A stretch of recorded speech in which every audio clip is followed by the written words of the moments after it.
Good girl, আমার সোনামা good girl. খাও করছে।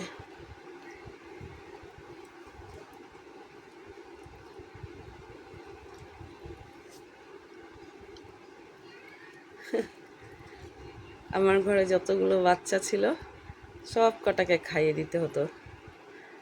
এখন এই সোনামা, এও আগে নিজে খেত, এখন আর নিজে খায় না।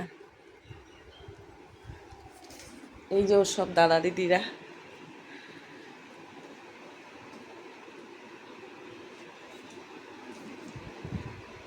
সব আমাকে ছেড়ে চলে গেছে।